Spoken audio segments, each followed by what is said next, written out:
கம்பராமாயணம் அறிமுகம். கம்பராமாயணம் எனும் நூல் கம்பரால் இயற்றப்பட்ட தமிழ் நூல் ஆகும்.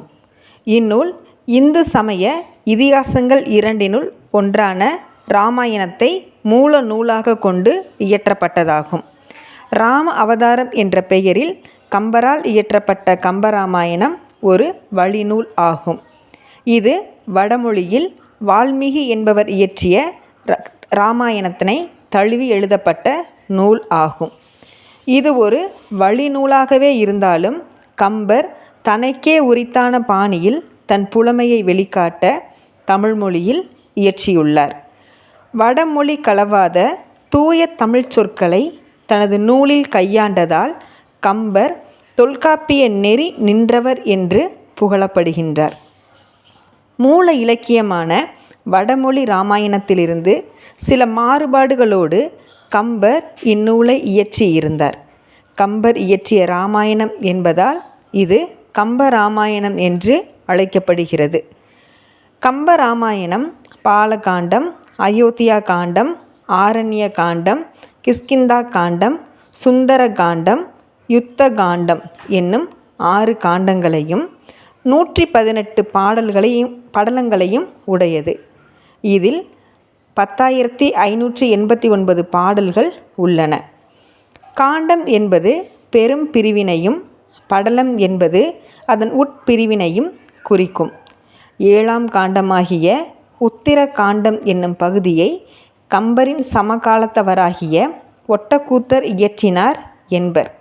தமிழ் இலக்கியத்தில் காப்பிய வளர்ச்சி கம்பரின் காலத்தில் உச்ச நிலையினை அடைந்தது என்பர்.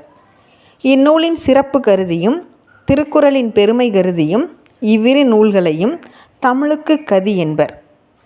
கம்பரின் இராமாயணத்தை கம்ப நாடகம் எனவும் கம்ப சித்திரம் எனவும் கற்றறிந்த அறிஞர் பெருமக்கள் அழைப்பது உண்டு.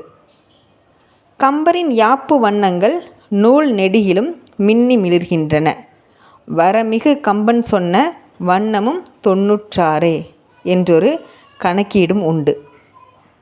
கம்பராமாயணம் பெருங்காப்பியத்திற்குரிய இலக்கணங்களை முழுமையாக பெற்றது. அணி, பொருள், நடை ஆகியவற்றால் சிறந்து விளங்குவது. சொற்சுவையும் பொருட்சுவையும் கொண்டு தமிழ் பண்பாட்டோடு இயைந்து விளங்குகின்றது.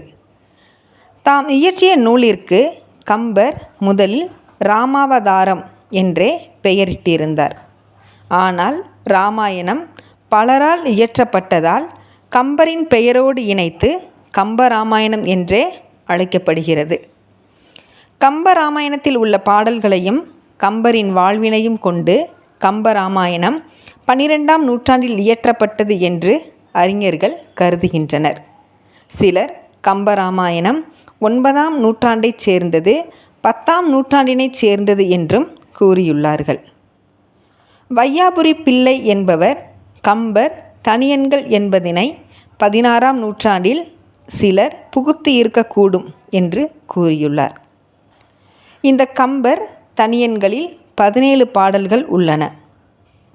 அவற்றில் எண்ணிய சகாப்தம் 807 மேல் என்ற தொடர் உள்ளது. இதனை கொண்டு 885 இராமாயணம் இயற்றப்பட்டிருக்கக்கூடும் என்கின்றனர். மா. ராசமாணிக்கனார் 1325 முன்பே கம்பராமாயணம் இயற்றப்பட்டிருக்க வேண்டும் என்றும் கன்னட நாட்டில் உள்ள கல்வெட்டினை கொண்டு குறிப்பிடுகிறார். எனினும் இறுதியாக கம்பர் 3ஆம் குலோத்துங்க சோழனோடு மாறுபட்டு தற்போதைய ஆந்திராவில் இருக்கும் ஓரங்கள் என்னும் பகுதியில் தங்கியிருக்கிறார்.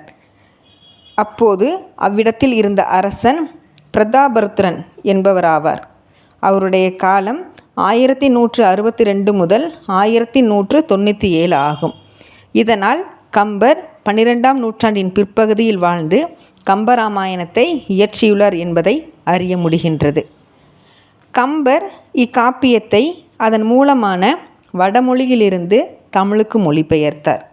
அந்த முயற்சியை ஓர் உவமையின் வாயிலாக வெளிப்படுத்துகிறார். பசியுடைய பூனை ஒன்று பார்க்கடலை கண்டு அதை நக்கி குடித்துவிட ஆசை கொண்டது போல தன் முயற்சியை ஒப்பிடுகின்றார்.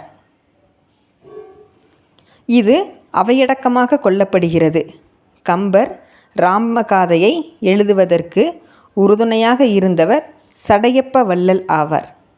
இதற்கு நன்றி பாராட்டும் விதமாக தனது காப்பியத்தில் 1000 பாடல்களுக்கு ஒரு பாடல் என்னும் வீதத்தில் சடையப்ப வள்ளலை போற்றி பாடியுள்ளார்.